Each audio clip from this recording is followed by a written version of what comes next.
Welcome to తాజా వార్తలు. August 15లోగా రైతు రుణమాఫీ చేస్తాం, ఏకకాలంలో 2 లక్షల రుణమాఫీ చేసి తీరుతాం, లక్షలాది మంది రైతులకు ఖచ్చితంగా రుణమాఫీ చేస్తాం అంటూ గతంలో ముఖ్యమంత్రి రేవంత్ రెడ్డి ప్రకటన చేసిన విషయం తెలిసిందే. ఇదే విషయం లోక్సభ ఎన్నికల సమయంలో రాజకీయ వర్గాల్లో హాట్ టాపిక్గా మారింది.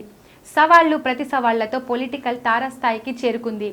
అయితే గతంలో ఇచ్చిన మాటను హామీని పక్కాగా ఆగస్టు 15లోగా నెరవేర్చాలని సీఎం రేవంత్ రెడ్డి స్పీడును పెంచారు. రైతు రుణమాఫీపై స్పెషల్ ఫోకస్ పెట్టారు. ఇప్పటికే అధ్యయనాలు సాధ్యాసాధ్యాలను పరిశీలించిన రేవంత్ రెడ్డి ఇచ్చిన మాట ప్రకారం ఆగస్టు 15 లోపే 2 లక్షల మేర రుణమాఫీ చేసేందుకు కసరత్తు చేస్తున్నారు. త్వరలోనే రైతులకు శుభవార్త చెప్పేందుకు సిద్ధమవుతున్నట్లు అధికార వర్గాలు పేర్కొంటున్నాయి. రైతుల రుణమాఫీకి సంబంధించిన గైడ్ లైన్స్ ఖరారు చేసేందుకు రేవంత్ రెడ్డి త్వరలోనే కేబినెట్ సమావేశం నిర్వహించబోతున్నట్లు తెలుస్తోంది. కట్ ఆఫ్ తేదీ, అర్హుల గుర్తింపుపై ప్రభుత్వం నిర్ణయం తీసుకోబోతున్నారని అధికారిక వర్గాలు తెలిపాయి.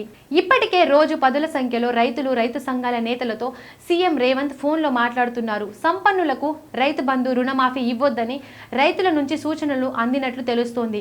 ప్రభుత్వ పథకాల్లో సీలింగ్ తప్పనిసరిగా ఉండాలని ప్రభుత్వానికి వినతులు వచ్చాయి. ఈ నేపథ్యంలో అర్హులైన రైతులకే సహాయం అందించేలా ప్రభుత్వం చర్యలు తీసుకుంటుంది. అంతేకాకుండా ఇతర రాష్ట్రాల్లో రైతులకు ఇస్తున్న పథకాలపై అధ్యయనం చేయాలని రేవంత్ ప్రభుత్వం అధికారులను ఆదేశించింది.